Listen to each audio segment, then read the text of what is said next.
In the previous videos, I've explained how the search engines killed off the directories, the problem that arose, and the solution to the problem, links. So now it's time to get down to work to learn what links can do for us and how to get them. So let's start right at the beginning. Let's look at what a link actually is. The word link is really short for the term hyperlink. A hyperlink is a connection in a hypertext system between two documents or two areas within a document. Selecting a link loads the other document or moves the document you are viewing down to the area the link connects to. Of course, these days, selecting a link means pointing to it with the mouse pointer and clicking, though in the early days of the web, each link had a number associated with it.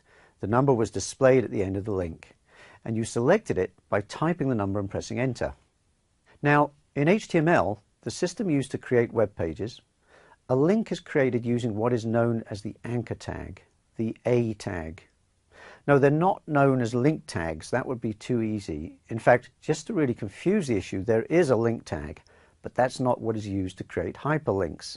It's most commonly used to tell browsers to retrieve a style sheet associated with a web page, as you can see here. No, it's the anchor tags we're interested in, the A tag. Anchor tags can be used in two ways: to create a hyperlink that is clicked upon to load another web page or another part of the existing page, or to create a bookmark, an area in the page that can be linked to from another anchor tag. Here's the basic format of an anchor tag when creating a link. This creates a link that the person viewing the page will see as the words "click here." When the user clicks the link, a page named document.html will be loaded. It's the href attribute that points to the reference document, and in this case, document.html must be in the same directory as the current web page. And here's the way you use the anchor tag to create a bookmark using the name attribute. In this case, we've created a bookmark called Here1 on a piece of text, step 2. You can then create a link elsewhere in the document that will link to this bookmark, but we're not really interested in the bookmark for the purposes of this course. You can certainly use internal linking to bookmarks to optimize pages, adding keyworded internal links. That would be a good thing. But from the perspective of this course on linking, we don't care about the bookmark, so this is the last we'll see it. Let's go back to using anchor text to create hyperlinks between documents. So here, again, is a simple link pointing to a web page called newdocument.html. This is structured so that the reference points to a document within the same directory as the page containing the link. This is what's known as a relative reference to the web page we're linking to, because it defines how to get to the page from the current page location, not using the full page address. But we can also use an absolute reference like this. Now we've included the full URL of the page we're linking to. This links to the new-document.html web page, which is found in a directory called 123 in a website at the domain anotherdomain.com. Now, let's look at the anchor text. The anchor text, also known as the link text, appears between the anchor tags. It's the text that will actually appear in the web page itself, the text that the user will read and click on. For the purposes of SEO, it's always good if the anchor text contains keywords that we want to rank well for in the search engines. The search engines read the anchor text and use it to tell them what the reference page is about. It's even better if the page we're pointing to also contains matching keywords, of course.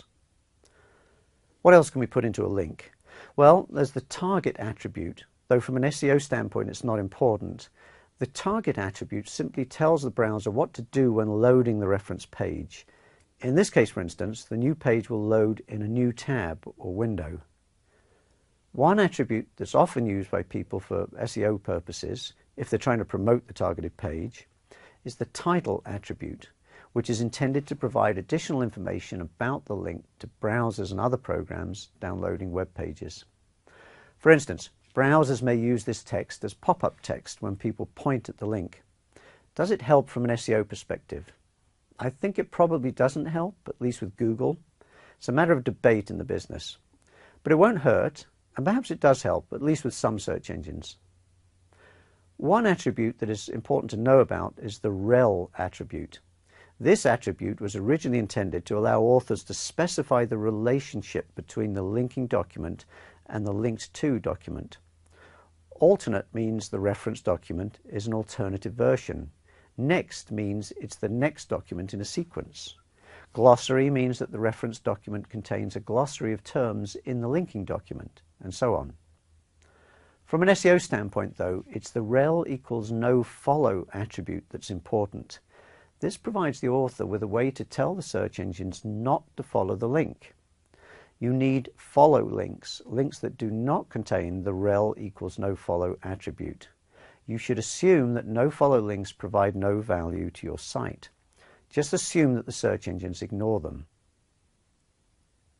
There are various other attributes that can be placed into anchor tags, but we don't need to concern ourselves with them.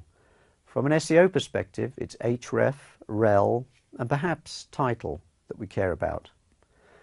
Of course, links aren't always placed onto text. They can also be placed on images. From an SEO perspective, putting links on text is generally better. The text, as we'll discuss in a later video, tells the search engines what the reference page is about, so the text can improve the page's rank in the search results. Still, now and then you'll want to put links onto images, as you can see here. You can improve a link like this in a couple of ways. First, it's always good to use image names with keywords in them. You can also use an alt attribute in the image tag. The alt is intended to contain words that describe the image in browsers that are not displaying images. Hover over the image with the mouse and the alt words pop up. You might also want to use the title attribute in the anchor tag, just in case. Links can also be placed onto images by combining the image tag with the map and area tags.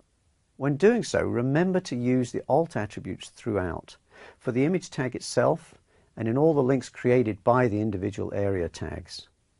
So that's the anchor tag. Perhaps the most important thing to remember about the anchor tag is to use keywords wherever you can in order to be as descriptive as possible.